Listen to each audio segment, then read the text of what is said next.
Ladies and gentlemen, the President of the Republic of the Philippines, Excellency Ferdinand Romualdez Marcos Jr., together with First Lady Luisa Araneta Marcos.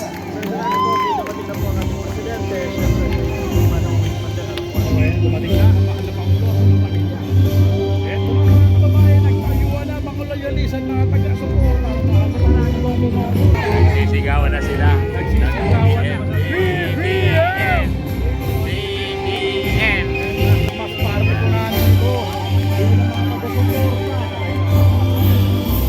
Diyan gagaan. Ayan.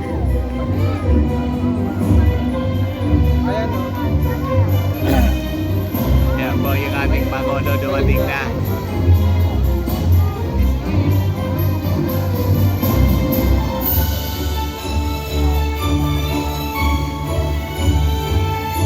Kinakamayan niya yung mga tao. Andun siya.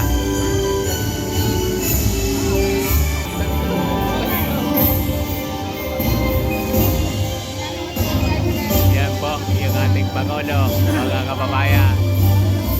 Lapit na yung presidente pero hindi namin matanong. Nagpapapicture sila. Pinagkakagaluhan as usual ng mga supporters niya. Yan, picture sila lahat. Yan.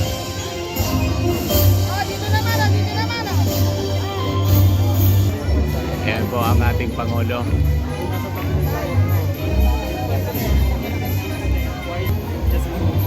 Ayan, nagkakagulo sila. Nagkakaguluhan, nagpapipicture ang lahat.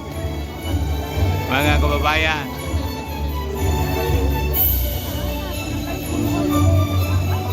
Ayan po.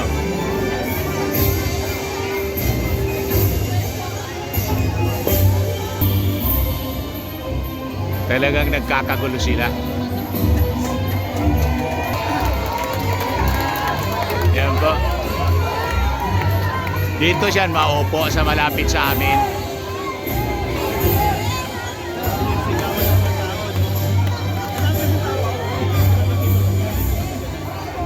Yan yung ating Pangulo, mga kababayan.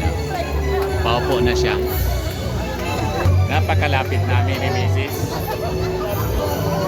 Yan, mga ilang meters lang kami. Mga kababayan. Like we are also Pangulo. Yan yung ating Pasko Pangulo. ng tiwala at suporta, Christmas. Kailangan umupo Gathering na. muli nga po isang masigabong palakpakan dyan. Si kayo muna Nandyan siya. para sa isang Lord, we pray for vision. Opening prayer. May your vision fill our lives as we seek to reveal your love. You may now take your seat. So once again, good hour, PCO Senior Undersecretary Emerald Ridao to deliver her message and to introduce our guest of honor.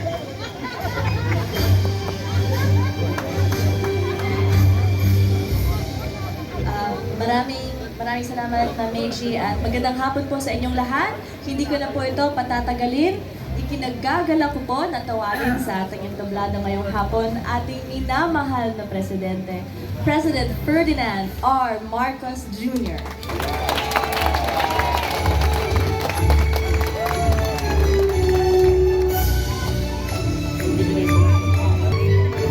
Ayos.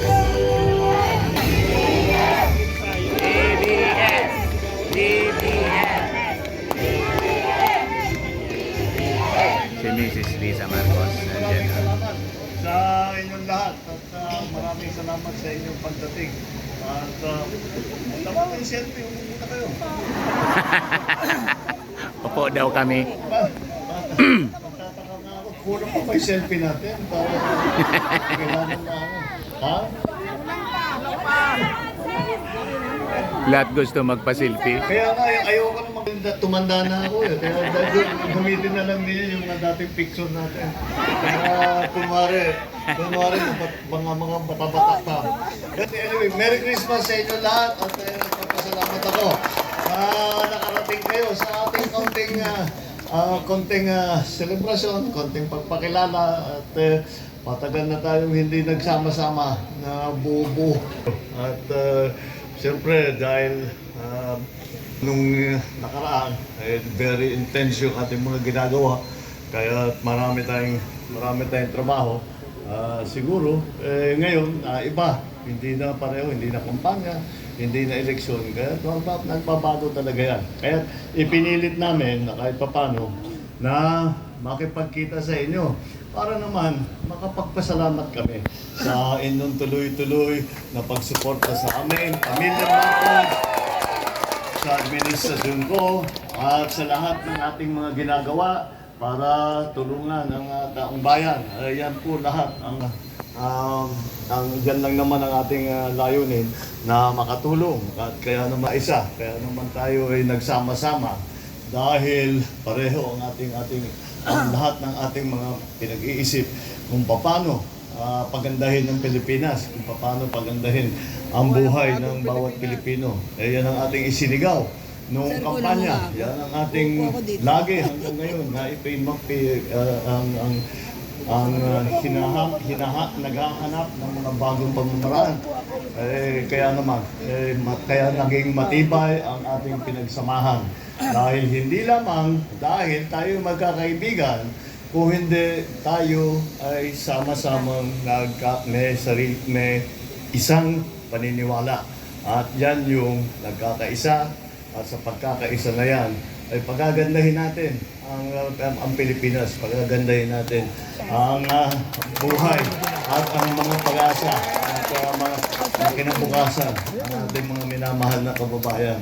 Kaya kahit yan ngayon ang ating ginagawa, nandito na tayo sa Malacanang at kailangan nga talaga dapat mapadalas kayo mapunta rito.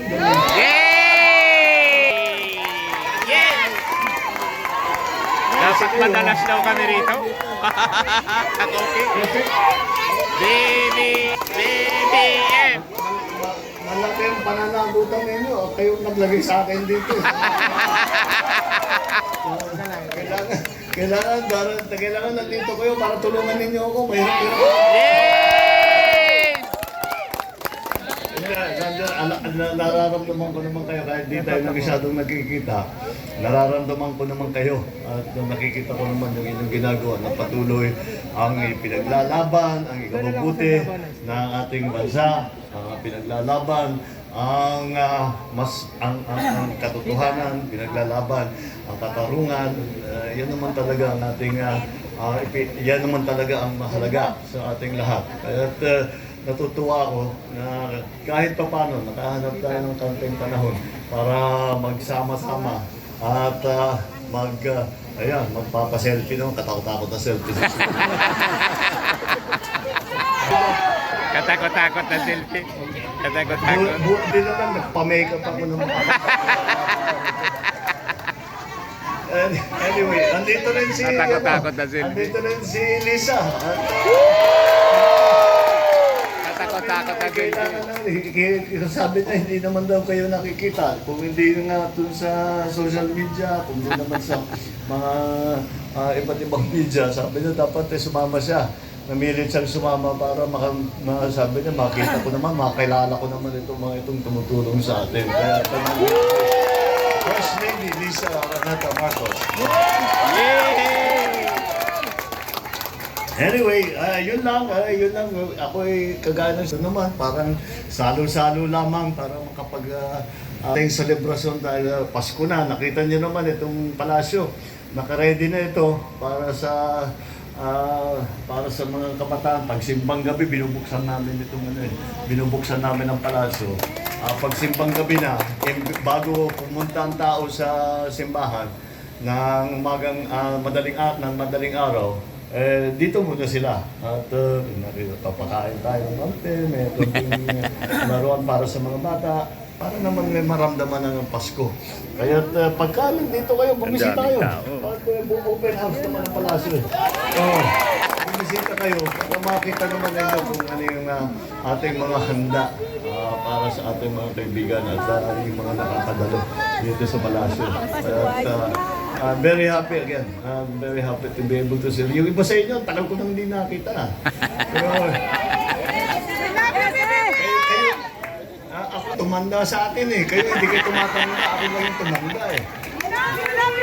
Laging may sipon, laging may laging may karamdaman. Pero kayo mga healthy, ang lalakas ng mga katawan ninyo. Mabuti na lang at nandiyan kayo para ako pagka medyo hapong-hapunan, nandun naman kayo para kayo ang papatuloy ng ating mga ginagawa.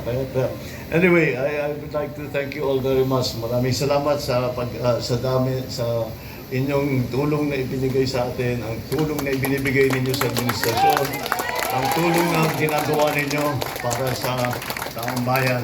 At siyempre, sa pamilya namin, hindi namin masusuklian ang inyong pagmamahal at ang inyong suporta na ibinibigay sa amin. Sa matagal na, hindi mula pa, bago pa kami tumungtong dito sa palasyo, ay nandiyan na kayong lahat. Kaya mahaba-haba na itong pinagsamahan natin. At mabuti naman. At ako'y lumalakas ang loob ko dahil nakikita ko na marami tayong kasama, marami tayong pareho, marami tayong matatapang na nagsasalita at nagsusuporta at sumisigaw para sa kabutihan ng ating Pilipinas. Maraming salamat sa inyo. Merry Christmas! Happy New Year! Yan mga kababayan, yung ating Pangulong Bongbong. Ako po si Dante Maravillas. Bye-bye po.